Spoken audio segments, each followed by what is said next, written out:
Mending Fractured Bonds, Part 2. The confrontation with Eric lingered in Brent's mind like a heavy storm cloud. That night, as he lay in bed staring at the ceiling, the words Eric had thrown at him replayed over and over. "You hurt me, Brent. 2 years ago. Don't act like you've forgotten." But Brent hadn't forgotten. He remembered it all too well, the fear, the confusion, the helplessness of that night 2 years ago. It was the night that had changed everything between them. Back then, Brent and Eric had been inseparable, best friends who shared everything. That night had started like any other. They had been at a party, sneaking drinks and laughing about nothing in particular. Then came the moment that shattered their world, a van pulling up out of nowhere, masked figures grabbing them before they could react. They had been shoved into a dark, musty basement, their hands tied behind their backs. The fear in Eric's eyes haunted Brent even now. They were alone, abandoned in the dark. For what felt like hours, they had whispered to each other, trying to come up with a plan, trying to keep calm. Brent had promised Eric he wouldn't let anything happen to him. Brent thought about the events from that night and wished he had done things differently. Now, 2 years later, Brent understood the depth of that betrayal. How could he have done that to his best friend?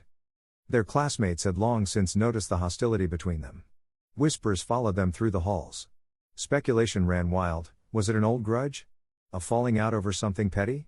No one could have guessed the truth. It all came to a head during history class when the teacher paired them together for a project. Eric's jaw tightened as he slid into the seat across from Brent. The silence between them was deafening. "Eric," Brent began hesitantly, his voice barely above a whisper. I know that you hate me, but..." Eric didn't look up from the textbook, his fingers gripping the edge of the pages so tightly they trembled. "Then you know there's no point in pretending." Brent swallowed hard. "I wasn't pretending. I never wanted to hurt you. I just wanted, and I thought if I..." His words were jumbled, unable to express what he wanted to say. "Save your thoughts," Eric interrupted, finally looking up. His blue eyes burned with anger, but there was something else there too, pain. "I don't want to hear it." "I thought what I was doing was harmless," Brent said, his voice cracking. "I thought..." "You didn't think," Eric snapped, his voice rising enough to draw the attention of their classmates. "You didn't care. Do you have any idea what it was like sitting there, waiting, not knowing if they were coming back? Wondering if I'd make it out alive?" Brent flinched, his heart aching at the raw emotion in Eric's voice. "I do care, Eric. I always have." "Stop," Eric said, his voice low and trembling. "Just stop. I don't want to hear your excuses." The tension in the room was unbearable. Their classmates watched with wide eyes, the whispers starting up again. Brent could feel their stares, but he didn't care.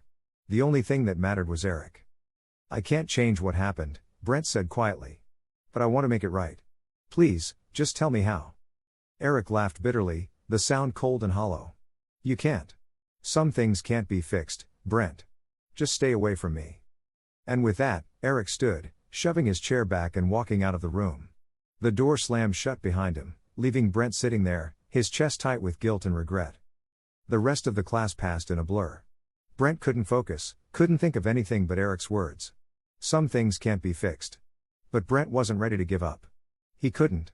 Eric might not believe it, but Brent cared more than he could ever put into words.